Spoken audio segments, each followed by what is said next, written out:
We had a couple of weeks between house sits in February, and we decided to explore around the East Cape, which is the area north of Gisborne. It's an area that I've been to once or twice before. Vassie's never been there before. It's pretty rugged. It's a poor area of New Zealand, no doubt about it. Lots of small settlements, predominantly Maori, not much economic activity going on. And my sense from the previous visit was it's quite unlike a lot of the New Zealand most people see. A lot of people do think it's a beautiful place to go to. I struggle with it a bit, but I thought let's give it another go and see what it's like. So we're heading north from Napier through Gisborne, heading up through Tokomaru Bay, and we're going to stop in Tokomaru Bay for a few days, and then after that heading up north through to Puia Springs and following the main road round. It's like the Coromandel, there's just one main road that circumnavigates the peninsula. This one's Highway 35, and we're going to stop off in Te Araroa and have a few days there, and then keep on heading around through Hicks Bay and start coming down the west coast. And the plan is to stop at a park-over property near to a place that I've never noticed on the map before, but it's called Hawaii, not Hawaii, because it's only got one I, but Hawaii. And then after that, depending on how much time we've got, we may head off towards Opotiki, which is the official end of the peninsula. The hills are this really strange, Vassie calls it ochre colour, sort of a yellowy, browny colour, and then you've got these silver-leaved trees. So it's quite a contrast with the sort of background colour of the hills. We've just passed through Gisborne, and now we're getting to the surf beaches that are north of Gisborne. I'm not even sure what the name of this one is, and as you can see, it's heaving with people.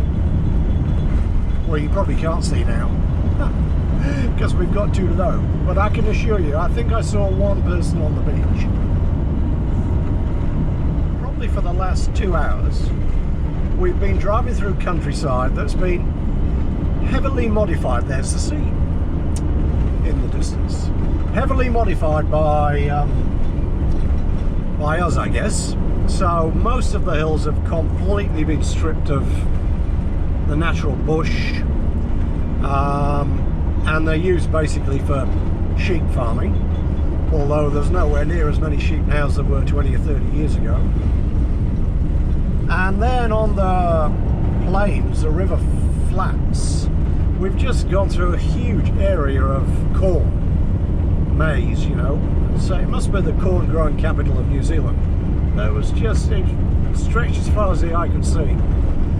So now we're getting a bit further north. We are actually starting to get a little bit of bush on the hills, but as you can see from now, it's still, a lot of the areas have been cleared. It looks like there's been some planting by the farmers, landowners more recently. Those big sort of yellowy trees that you're looking at now, for example, they've been planted to try and stop erosion, because of course when you take all the vegetation off the hills and you get heavy rain, particularly with the type of soil around here, you get lots of slips and damage to the land.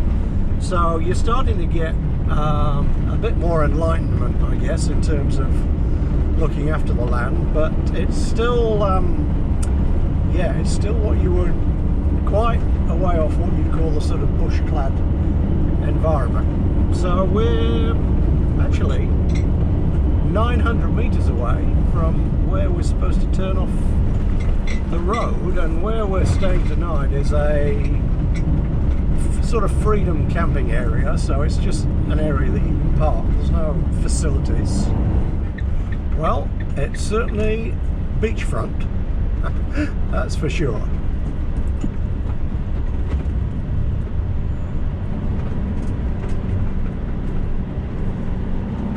this, is it? This is much smaller than I'd envisaged. I thought it was going to be quite a big area. Okay, well, I guess we pick our spot. Let's just stop and get out and figure out where we're going now. Okay, we're still on the move.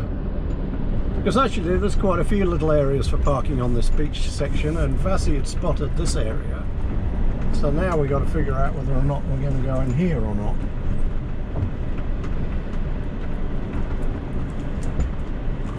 I think this is nearer the sort of little settlement centre and some toilets. So this might be a better option. I guess this is what I expected more of. Well, after the first night by the beach, we woke up to find that there were quite a few people already out on the beach this morning. They snuck up while we were still asleep. Most of them seem to be from this local settlement, fishing. The size of the settlement is huge. According to Wikipedia, there's 458 people. So I think quite a few of them are down on the beach today. So I think you'd agree that this building's seen better times. 1929 it says it was built.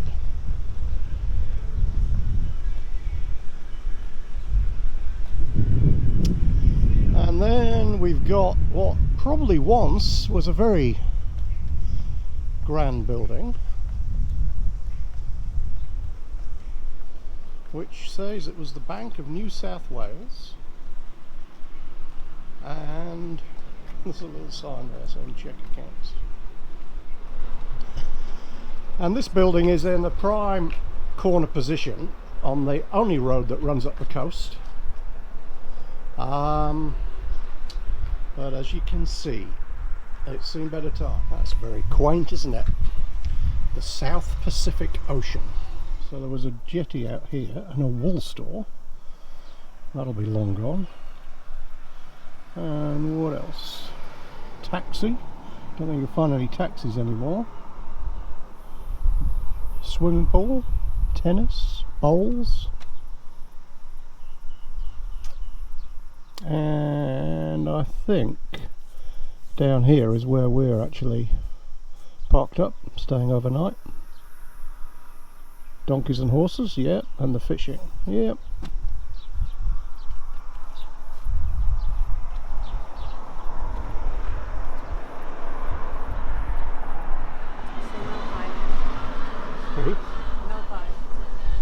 No.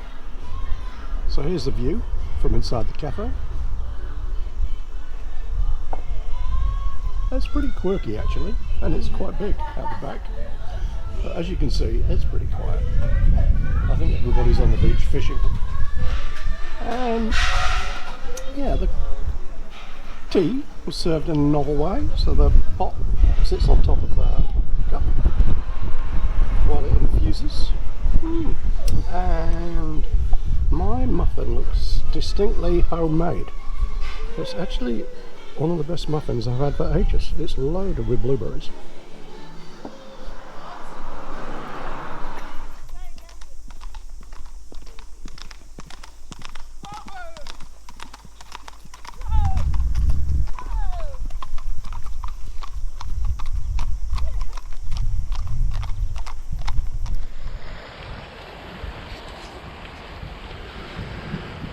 We're looking at the old wharf at the end of Tokomaru Bay. So this, I guess, was used when wool exports and meat exports were at their prime. Ships would come in here, pick it up. So there's some old buildings we'll look at shortly that were obviously used to store the wool, but this place is just a wreck. I mean, there's actually a notice saying that it's dangerous, the piles are eroding, don't go on it, but nobody gives a shit. They're just wandering out there.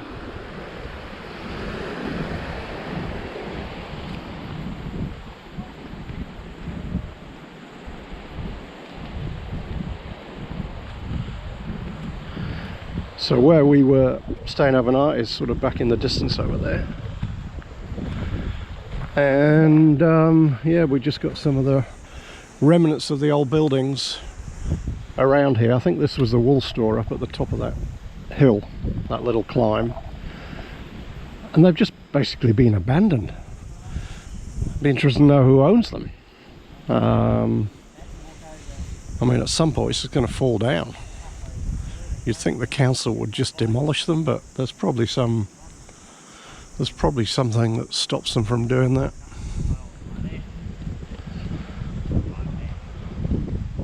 Lovely location, but just so remote and deserted, and I guess the way the economy is structured these days, places like this just, you know, just can't generate any income revenue, no jobs. People just either stay here, live on the benefit, or disappear off to the cities, I guess.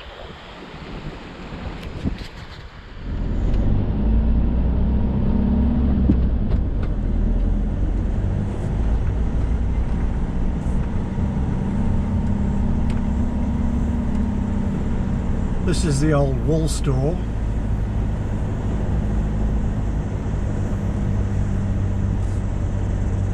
So that would have been pretty busy 30 or 40 years ago, I guess. And then there's a substantial brick warehouse here with a brick cottage, which is unusual for New Zealand. So you guess it must have been built by the English. And this must have been the manager's house, I guess, or something like that here.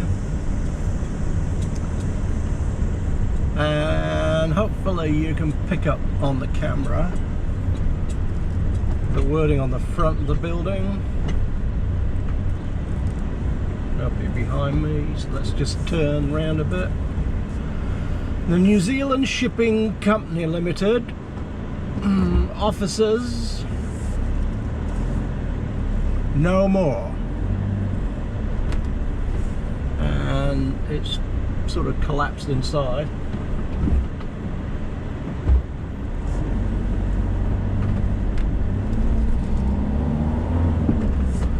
So there we are, a good example of how economics drives change in communities. So before we head off to our next spot, which is Te Araroa, we're having some coffee and some tea by the sea in Tokomaru Bay. And okay, I'm sorry, I'm going to have a bit of a rant here. Here's the problem. Okay, they don't get much business. You go in there, and the way they serve you, it's as if you're doing them a favour and interrupting their day. So I got this muffin, which is probably 2 or 3 days old, freezing cold out of the fridge, didn't offer to heat it up. So when I said, can you heat it up? It was like, oh, okay, can you bring it inside for me? And Vassie's ordered a lemon tea, and I think it's probably at best been within about 50 metres of a lemon. It just smells and looks like black tea. Yeah, it's all just really bad. It's just bad. Thank you. Bye.